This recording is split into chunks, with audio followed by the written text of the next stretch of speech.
12 U.S. presidents practiced slavery. One of them enslaved 600 people. Meet the American presidents who owned slaves.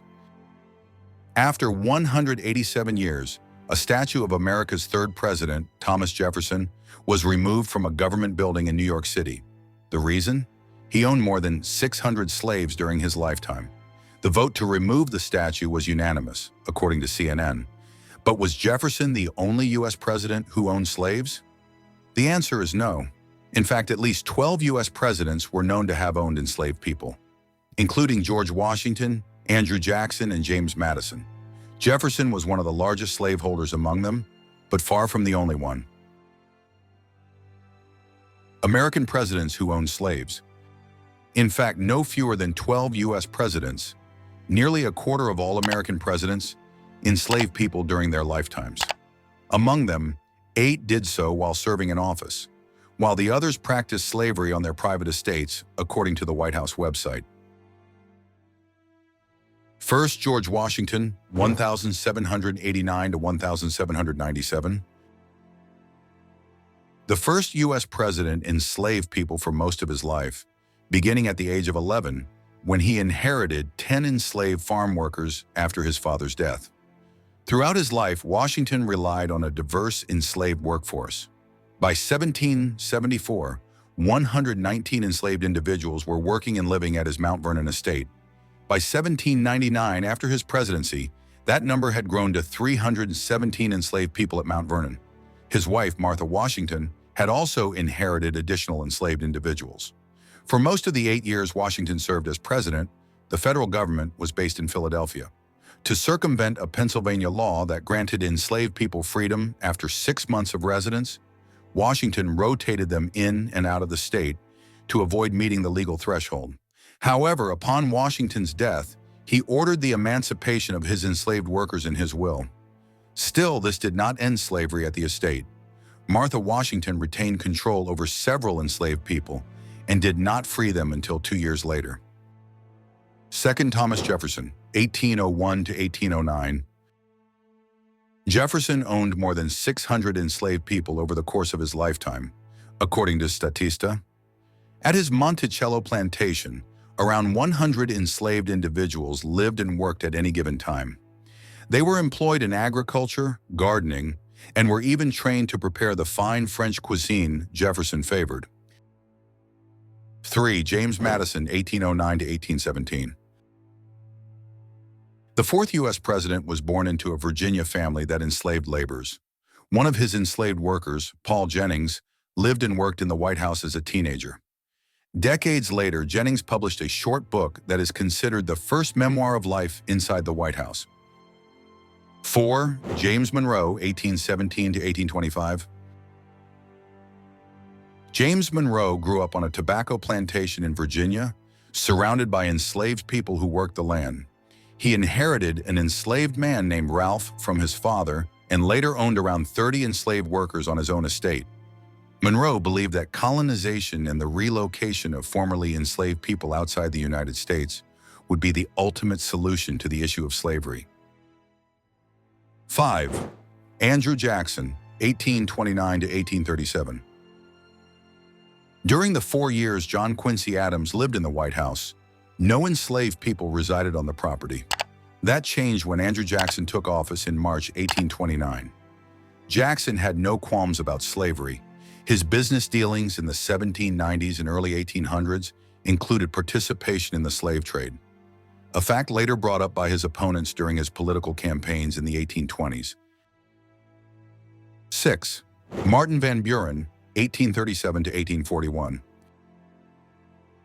Slavery was legal in New York during Van Buren's youth, and his father oversaw a small number of enslaved workers. As an adult, Van Buren enslaved one person who eventually secured their own freedom. 7. William Henry Harrison, 1841. Although he campaigned in 1840 as a frontierman who lived in a log cabin, William Henry Harrison was actually born at Berkeley Plantation in Virginia. His ancestral home had relied on enslaved labor for generations, and Harrison was raised in considerable wealth built on forced labor. 8. John Tyler, 1841 to 1845.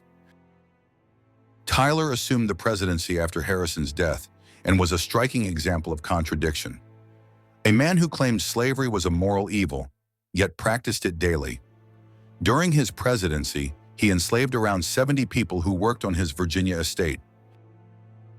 9. James K. Polk, 1845 to 1849. On his estate in Tennessee, Polk enslaved around 25 workers. According to his will, they were to be freed after the death of his wife. However, shifting political circumstances led to their emancipation several years earlier. 10th. Zachary Taylor, 1849 to 1850. Taylor was the last U.S. president to enslave people while in office, around 150 individuals. As the issue of slavery increasingly divided Americans between supporters and opponents, Taylor found himself in a contradictory position, personally enslaving a large number of people, yet opposing the legal expansion of slavery, according to History.com. 11th. Andrew Johnson, 1865 to 1869.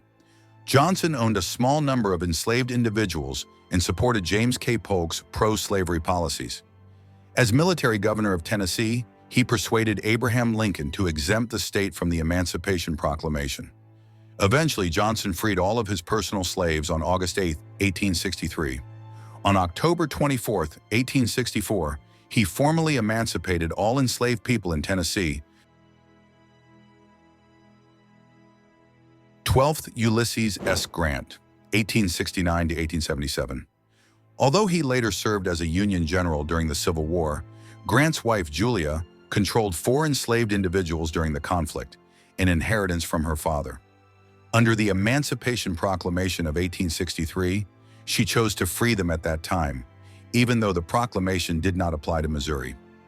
As for Grant himself, he personally owned one enslaved man, William Jones, who was gifted to him by his father-in-law. Grant freed him in 1859. But the bitterest truth is that those who wrote the Declaration of Independence with the words, "All men are created equal," were the very ones holding the keys to the shackles of slavery. They planted the seeds of freedom on the backs of the enslaved. Thomas Jefferson was not alone. 12 American presidents, a quarter of those who led the land of the free, practiced slavery without shame. Some inherited it, some defended it, and some traded human lives like property. And the irony? That a nation built on the ideals of liberty and justice was laid brick by brick, with the sweat and blood of those who weren't even granted the right to be fully human.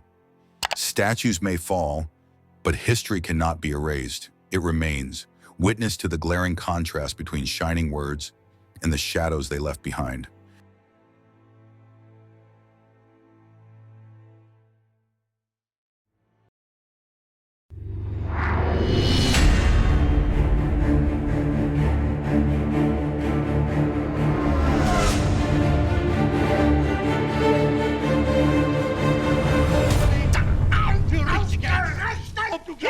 Dass ich fleißig gewesen bin, dass ich gearbeitet habe, dass ich mich in diesem Jahr für dich eingesetzt habe, dass ich anständig meine Zeit